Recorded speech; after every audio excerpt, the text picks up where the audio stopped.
mamukasei mhuri yeZimbabwe, tinokuchingamidzai zvekare kune chimwe chirongwa pano paZim Facebook Secrets and Confessions. Apologies nekusaposta kwatakaita nezuro, asi tauya nawo masecrets nemaconfession. Regedzai tibva tapinda mumamessages edu, ngatadzoka takakubatirai.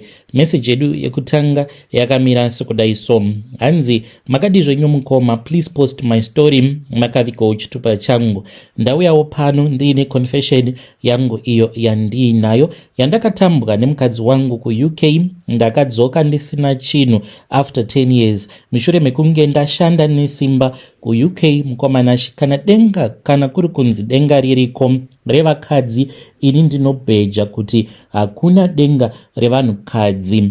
Mukoma, please post my story saID, chitupa changu itai chekuviga. Ndiri murume uye ndine makore 35 years ekuberekwa. Ndinogara muno muguta reHarare muBorodal. Mukomana ndakanzwa nyaya yemurume uyo akauraya mukadzi wake kuUK. Ndakarwadziwa zvisingaiti nekuti aisafanira kunge achishandisa pfungwa dzakadaro. Chaita kuti ndiuye pano mukoma, inini ndini mumwe akapotsa atouraya mukadzi kuUK ikoko nekuda kwekuti tainge tava kutadza kunzwanana mumba. Dai vanhu vemitemo vaongorora nyaya idzi dzekuti murume nemukadzi vari kuurayana sei uye sei zviri kunyanya kuwanda, ende ndinobheja kuti zvichanyanyisa kuwanda kurudzi rwemaZimbabwean avo ariko kuUK ikoko. Ndinokubhejerai mukoma kuti muchatoramba muchingonzwa nyaya dzakadaro dzekuti mapartners avo vakaendako kuUK vanenge vachibayana nemapanga. Violence ichawandisa nekuda kwezviri kuitika ikoko kunyika yeUK. Saka mukoma, nyaya yangu yakamira yakadai. Inini ndinobva kumhuri yakabudirira. Baba vangu munhu ainge aine mari, asi vakazoshaika vose naamai, asi kunyangwe vakafa asi vakasiya vatigadzirira life nemaconnection. Saka pandakapedza kuuniversity ndakazoenda kuUK mugore ra2013. Ndakatsvakirwa basa neimwe shamwari yababa vangu, saka ndakaita 2 years ndiriko ndichishanda. Ndakazodzoka muna 2015, ndipo pandakabva ndazotsvaka mukadzi ndikaroora, tikachata muchato waiva wekuti akwanise kuuya kuUK izi zvisina makosti. Mukadzi wandakaroora ainge achibva kumhuri inotambura, saka ndiye akange atova breadwinner. Saka pandakamuroora burden yose yakange yava yangu zvino, nekuti paakauya kuno kuUK ainge asingaende kubasa, asi ndaiita make sure kuti kana mwedzi uchinge wapera kumba kwavo ndaiendesa mari. Ndaigona kutumidzira 300 US then ndotumidzirawo kwedu 300 US. Ndaingoenzanisa nekuti ndaiziva background yeumwe wangu. Saka ndakazoona kuti mumwe wangu kuti arambe akangogara anodawo mari yake yekuti aitewo something muupenyu, kutenga zvaanoda. Saka ndakamuitisa course, ndokubva apedza course iya akabva atiwana basa, akabva atanga kushanda. Ndainge ndisina basa nepay yake nekuti ndaiwana mari yakawanda kumudarika times 3. Saka ndakatenga maproperties muUK, imba nezvimwe zvinhu zvatainge tava nazvo zvakange zvava muzita redu tose. Saka mukadzi wangu nekuda kwekuti ainge ava kuenda kubasa, akabva atanga kuita mafriends, ndokubva atojoina prayer group. Ainge ava kuti akapedza basa aibva aenda kuprayer. Dzimwe nguva bonde ndaigona kutonyimwa munhu achiti ndiri pafasting. Ndakatanga ndichinzwisisa, asi zvakazoguma zvava kundirwadza nekuti chechi ndiyo yainge yava kutotonga mumba mangu. Saka kutsiura kwandakaita mukadzi wangu aipota achienda kuchechi kunomang'ara kuna mufundisi. Ndaidaidzwa kuchechi ndotongesewa nemufundisi. Mazuva ekutanga ndakambotanga ndichienda, asi ndakarwadziwa ndichinzwa mharidzo yavamufundisi pane imwe conference vachiti mukadzi akangwara kana murume akada kuisirwa mvura yekugeza, iwewe wanonoka kupreya, zvitori nani kusiya zvemvura womhanya kuna Jesu. Saka kubva pandakanzwa mharidzo iyoyo handina kuzombogara ndakavada pastor ivavo. Saka maproblems mumarriage akaramba achingokwira kusvika ndava kunzi ndine dhimoni uye zvakare ndine shavi risingadi chakanaka. Takatanga kunetsana nemukadzi kusvika azoenda kunorepota kupolisi kuti ndainge ndichimushungurudza. Zvino kuUK mutemo unonyanya kuprotekta vanhukadzi. Ndakabva ndatanga kusangana nemaproblems. Mukoma mudzimai wangu akagumisidzira ava kupinza zvikomba mumba. Ndakamubata red handed, akange aina vamufundisi vari mumotikari yavamufundisi, vakange vachikisana. Ndakaedza kuda kuita violence mukoma. Nekuda kweviolence iyoyo ndokubva andisungisa. Iyi kuzondidaro ndopandakaona kuti munhu anyanyisa andirwadzisa. Ndakabva ndachizomubatira banga nerimwe ramazuva.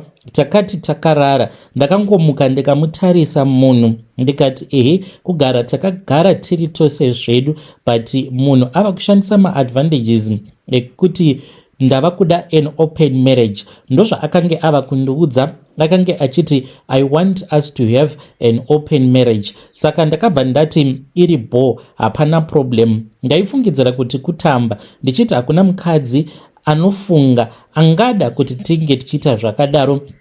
Paakangoda sekunge ndainge ndabvuma, but kwakange kuri kungobvumawo kwekuti ndinge ndichiona kuti iye pfungwa dzake dzakange dziri pai chaizvo. Akabva ati kwandiri nhasi ndiri kuuya neboyfriend. Ndikati zvimwe kuda anonyepa. Ngoma nashe zviri kuUK zvakaoma. Akauya neboyfriend. Ndakafungidzira kuti munhu anonyepa. Auya neboyfriend kudaro, vakabva vatonovharira, vakabva vanovharirana mune imwe room. You can imagine kuti mudzimai wako opinda mune imwe room aine boyfriend. Vakaita usiku hwose. Ndakabatikana zvakanyanyisa. Ipapo ndakanotora banga. Ndatora banga ndokubva ndapwanya dome. Boyfriend ichibva yatiza, yakabva yanomhangara kumapurisa. Ndakazotongoona ndava kuya kuzotorwa nemapurisa ndikanzi attempted murder. Kubuda kwandakazoita mukoma ndiko kuzotiza kwandakaita ndichidzoka kumba. Zvekutoti kuUK ikoko kwacho I am a wanted criminal. Mukoma nekuda kwezvakaitika izvozvo ndinotonzi nditori a wanted criminal, but mukadzi ndiye akatanga nazvo. Ina handina kumbogara ndakamuhurira. Pafea vakadzi denga riri kure nemi. Kana uri murume, kana uri kuUK ikoko, unogona kunge usati wazvibata, but zvinongotanga nebad attitude mumba. Unozongoona kuti bad attitude yauri kuitirwa iyi nemukadzi mumba iri kutokonzereswa nekuti anenge aine maboyfriends avo aanenge ainawo. Nhamo yandakaona mukoma nashe munyika yeUK handimbofi ndakaikanganwa kusvika pari nhasi. Chinongondirwadza mukoma ndechekuti ndatiza kudaro zvimwe zvinhu zvatakange takatenga tiri pamwe chete, akatanga kutengesa maproperties, and achizviita izvi anozviita nekuda kwekuti anozviziva kuti inini kuUK hazvitoite kuti ndidzokereko. Ndinogodzokerako mukoma ndakamira sani, because ikoko ndiri kutotsvakwa, vari kutonditsvaka nemaziso matsvuku nekuda kweattempted murder. Ndakarwadziswa nemukadzi kusvika pakadzika. Ndakadzoka kuno ndisina kana chandakange ndiinacho. When you post my story muzongondizivisa mukoma nashe ndine shungu dzakanyanyisa zvekuti apa ndine imwe n'anga yandakabva mukutaura nayo. N'anga iyoyo ndakati ndataura nayo yakabva yanditi iri kuda mari, but mari yairi kuda yakati one day. Ndakangovabvunza hangu sekuru vacho ndikati okay sekuru, it is fine. Kana muri kuda mari kwandiri haisi kana problem, but guarantee yekuti kana mukaita zvamuri kuti ndinogona kumupengesa mukadzi uyo wandakasiya kuUK, guarantee yacho ndeipi? Sezvo vasina kukwanisa kundipa a guarantee, ndokusaka ndisati ndabudirira pakuti ndinge ndichipedzisa mhiko dzacho idzo dzavakati ndo dzandinofanira kuti ndinge ndichitevedzera. But mukoma, I swear to you, kana vakangondipa guarantee, kana kuti vakatanga vandibatsira, votanga vandibatsira then ndozovabhadhara. Mukadzi wandakasiya kuUK ndinoda kuti afambe achiita kumarwa nenhunzi. Ndinoda kuti asvike pakuora. Varume vose avo vakange vachimunyengera achizvidza sekunge akanaka stereki and ari very independent. Ndoda kuti chinge chichizova chiseko chemuuk, ringe richizova benzi remukadzi. Even vana vatakaita arunk, vana vose mukomanashe ndikuda kuvapengesa, ende ndakatotanga kutozviita takabva kumba kwamutoko uko, because kwedu kwamutoko ndiko kwatinobva. Ndakati ndaendako kwamutoko, guess what I did? Ndakaenda paguva rasekuru nyakubereka baba vangu. Ndaendapo paguva kudaro, ndakabva ndatanga kuchema, ndakachema zvisingaiti. Ndokubva ndavaudza sekuru zvose zvakaitika, nyaya yakaitika sezvandakuudzai, zvimwe ndichiwedzeredza. Ndikati, sekuru, murere zvenyu muguva menyu, but izvi ndo zvandakaitwa muuk. Ndakatorerwa vana vangu ndakavasiya kumhiri kwemakungwa. Vana ava ndoda kuti vange vachiita marombe. Kana vakasauya kunoku, vakasadzoka kuno kwandiri ini baba vavo, ndoda kuti vange vachizonzi vaita marombe. Mukomanashi usiku hwacho ihwohwo ndakarota paguva rasekuru pakange pachipfungaira chiutsi, chichipwititika chiutsi. And guess what happened? Many days after tabva kwamutoko, my ex akabva andifonera akabva anditi mwana haasi kunzwa zvakanaka, tine mwana wedu mumwe musikana wandichati Princess. Akati Princess haasi kunzwa zvakanaka. Ndikati dambudziko chii? Iye akati zviri kuitika paari hazvichanzwisisiki kuti chivanhu here kana kuti. Ndakangoseka ndikati aho, enda naye anonamatirwa kwamufundisi. Akabva adropa phone akati it is fine, ndichaona kuti ndoita same. Ndini amai vavo, midzimu yangu inogona kungova protector zvekare. Ndikati iri bho, kana midzimu yako ichikwanisa kuva protector vana ivavo, hapana chakaipa. Mukomanashi, zvose zvandiri kuita izvi handisi kuzviita nekuti ndiri munhu ane mwoyo wakashata, asi kutozviita nekuda kwekuti zvandakaitwa nemudzimai zvinorwadza. And I know kuti a lot of you are going to understand where I am coming from. When you post mozongondizivisa, ndinenge ndiri mucomment section. Vachandituka munogona kundituka zvenyu, but apa ndikuda kutongovhura maziso evarume vose. Woga anonzi murume ari munyika yeuk, you need to open your eyes. Panogona kunge paine zvimwe zvinhu zvinenge zvichiitika usingatombofungidziri kuti zvinhu izvozvo zviri kutoitika mumba mako. Never trust mapastors ariko ikoko. Usambofa wakavimba nemaprofita ariko ikoko, nekuti unogona kufungidzira kuti maprofita ariko ikoko anogona kukugadzirisira musha wako, but ndivo vanenge vachitokudyira mukadzi wako. Mapastors, they are even worse. Mapastors ari kuuk, they really do not even care kuti mukadzi uyu she is married. Vanotoda vacho ivavo vakaroorwa. And mufunge zvenyu, mumachurches mune vasikana vechidiki variko, vakadzi vari single, but they are always chasing after married women. And vakadzi vacho ivo vanenge vachitorwarirawo kutoti vange vachinzi vadiwa nemapastors. Muri yeZimbabwe ndo message iyo yandakatumidzirwa ichibva kuna mukoma vedu vapopota. Pakaipa. Ngatitaurei navo mucomment section. Zvakangoma azvo veduwe. Vari kunzwa kurwadziwa. Zvino munozvionawo sei nai mhuri yeZimbabwe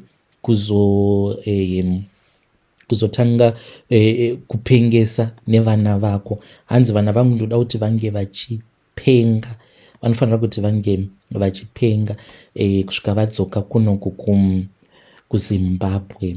Ngatitaurei navo mucomment section. Zvakangoma azvo veduwe. Inzwaiwo nyaya iri pano. Strange things indeed they do happen in this world. Hanzi makadi zvenyu mukoma, please post my story makavigo chitupa changu.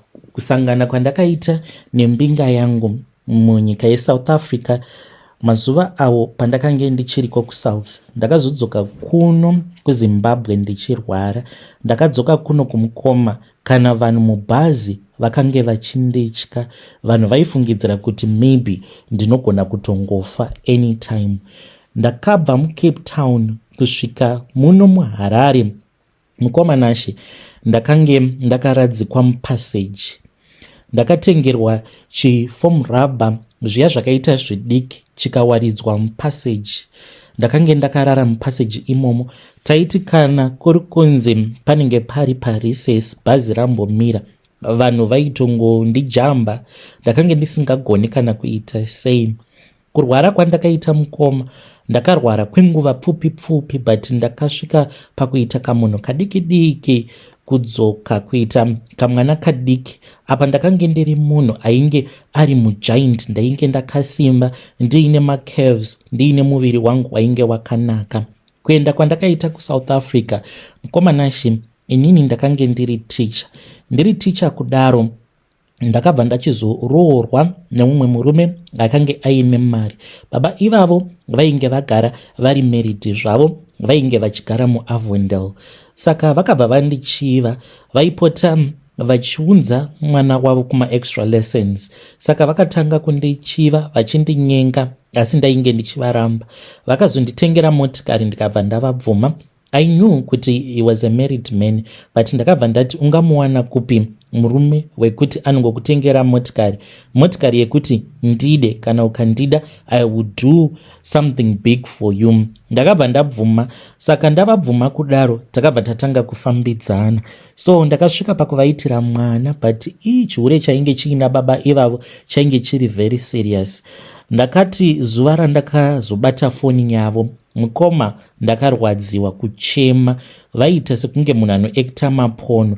Mukadzi woga wavaiita bonde naye including inini nemukadzi wavo vaizvitora mavideos vochengeta mufoni mavo. Ndakaona mavideos evakadzi kuda aidarika kuma-50 mavideos awo avakange vachiita bonde nevakadzi vakasiyana-siyana, vamwe vasikana maunderage, vamwe vakadzi vechikuru. Zvaita sekunge zvine kuromba mukati nekuti pavakadzi vose vavakange vachisangana navo vachivatora mapictures nemavideos pavanenge vari kumaloji. Pane imwe chembere yakange yakatochena kuzasi, uchitoona kutoti kuzasi kwayo kwakatochena, kune vhudzi rakachena kuratidza kuti munhu uyu achembera. Asi vakange vari busy nechembere iyoyo vari muloji vachiita nayo bonde.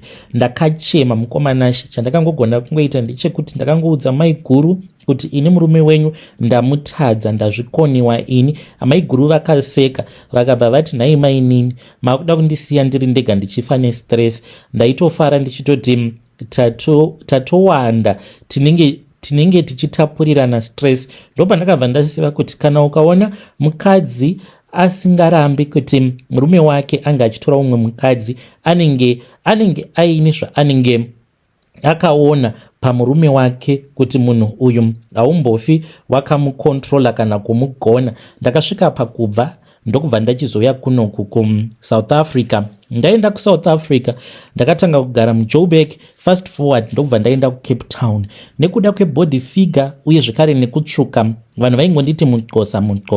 Ndakazogumisidzira ndava kufamba nemafriends angu mumaxhosa. Ndakange ndisingachadi kana kuwirirana nemaZimbabwean because ndainge ndisina passport. Ndaitya kuti kana ndikawirirana nemaZimbabwean vaigona kuzondimakisa kuti ndakange ndisiri wemuSouth Africa. Saka ndaitoona sekunge ndiri kumberi ndichigara kumasuburbs. Ndaiti ndikanzwa vanhu vanotaura shona ndobva ndatotarisira kusaidhi. Ndakambosangana nevamwe amai vainge vakabereka mwana wavo vachitambura zvisingaite. Vakange vachitsvaka kwakange kuine makombi ekuenda kune rimwe location kumall kwandainge ndaenda kunotenga. Ndakava ignore amai vavo ndikataura navo nexhosa ndikaita sekunge ndisingazivi chirungu nekuti pakange paine mapurisa ainge ari padhuze. Ndichingobva pavari vakabva vatohakwa nemapurisa because vainge vasina kana mapepa. Handifi ndakavakanganwa amai vavo. Machemero avakaita vaitoratidza kutoti kumusha kuno kwavainge vakabva yakange iri hondo chaiyo yaipisa. Saka ndakazoti ndava kudanana neumwe akange ari muNigerian, saka aingoita zveinternet akabva achizondiudza kuti kune mamwe mawebsite, they are paid website, vanokubhadhara testa maproducts avo uye zvekare nezvimwewo zvataizoitiswa painternet, zvimwe zvandakange ndisingambonzwisisi kuti kana iri kambani vanenge vachida vanhu vanorevhiewa maproducts avo nemaservices avo. Saka per day ndaigona kuita review makambani akati one day ndichiita mareview angu ndichitowana mari, but yakange isiri mari yainge yakawanda. Akazondiramba muNigerian iyeye ava kudanana nevamwe sugar mama vaimupa mari yakawanda, saka akangondisira that knowledge. Saka ndo mazuva apo pakazobuda kamwe kagame kainzi Candy Crush, saka vakange vachida vanhu vanotamba kagame ikako. So ndakabva ndachizoona link, ndokubva ndajoina link iroro, ndikabva ndatanga kutambawo Candy Crush iyoyo, ndokuzosangana kwandakazoita nembinga. Saka zvandaiwanzokuita pamba pandakange ndichigara painge pasina network, ndaitenga kana gig or 2 gig. Ndava kushandisa kaCandy Crush kako, ndakaona kuti 2 gig per day dzakange dziri shoma, saka ndaienda kuMargen Bean. Ndaiti ndikaenda kuMargen Bean then ndaibva ndachizotanga kutamba hangu tumagame twangu over a cup of coffee ndichishandisa free wifi. Zvadaro mukomanashi one day pane vamwe baba avo vakazongoya ndobva vachizomira padhuze neni vakatanga kutaura neni. Saka I was really nervous because baba ivavo vairatidza kuti vakange vaine mari uye zvekare vakange vatori nomumwe musikana uyo wavainge vachidya naye, but akangosimuka achienda kubathroom ndobva vatoya vakabva vati vainge vachindida. Ndakavabvuma tikabva taexchanger madetails. Takati taexchanger madetails kudaro later on we then started to talk. Vakandiudza kuti vainge vachindida. Baba ivavo mukomanashi vakange vaine imwe motikari mhando ngeRolls Royce. Ndainge ndisati ndakambokwira motikari iyoyo. Ndakati ndirimo motikari mavo the first day randakatanga kurara navo, hazvitsananguriki mukoma. Mari yandakapiwa taita sekunge takange tiri mundege. Ndingangoti ndipo pega patakangokwanisa kungorara tose pasina macondition mamwe anongotyisa song. After that vakabva vachizonditora ende ndingangoti pose patakange tava kurara tose takange tichingorara tose imomo mumotikari. Saka one day vakandidaidza ndokubva vati ndikuda kukuona. Ndakabva ndaenda kumall, vakabva vauya vakabva vanditora because he was a married guy. Taingosangana kumall, dzimwe nguva taigona kutoitira bonde muunderground parking, ende vanhu vaya vanogadha motikari vanenge vachitozviziva, vaitogara vareserve spot kwekuti dzimwe motikari dzinenge dzisingapaki ikoko makapaka kwenyu moga. So ndakaenda ndokubva vauya vakabva vanditora. He drove mukoma, he went into the bushes ndiinavo. Ndozuva ravakatanga kuita mamwe marequest andakange ndisinganzwisisi. Tava musango kudaro, then ndokubva vati vainge vachida kuti tirare tose. I was okay with that because ndainge ndatoizvaira. Saka vakabva vanditi vainge vachida kurara neni muhapwa. Zvakandishamisa mukoma pavakandiudza kuti vaida kurara neni vachishandisa hapwa dzangu. Ndakabva ndati okay, it's fine. Ndokubva ndarara zviya. Vakauya vakabva vaisa nhengo yavo muhapwa dzangu, vakabva vatanga kuita bonde neni vachiitira muhapwa dzangu kusvika shasha yapedza. Kubva ipapo mukoma kusvika ndichizotanga kurwara ndo maitirwo acho atakange tichiita bonde racho. Vairara neni muhapwa zvisinei nekuti tinenge tasangana panzvimbo yakaita sei, vaitorara neni nemuhapwa. Ndakazotanga kurwara mukomanashi zvakange zvisinganzwisisika. Handizivi kuti urwere hwacho hwakabva nepi. One day ndakati ndakagara ndainge ndichitoona hangu this other movie. Ndiri pakati pekuona movie iroro ndo pandakangorumwa nenhunzi. Ndikati ko nhunzi iyi yabva nepi? Yakangondiruma paruoko rwangu.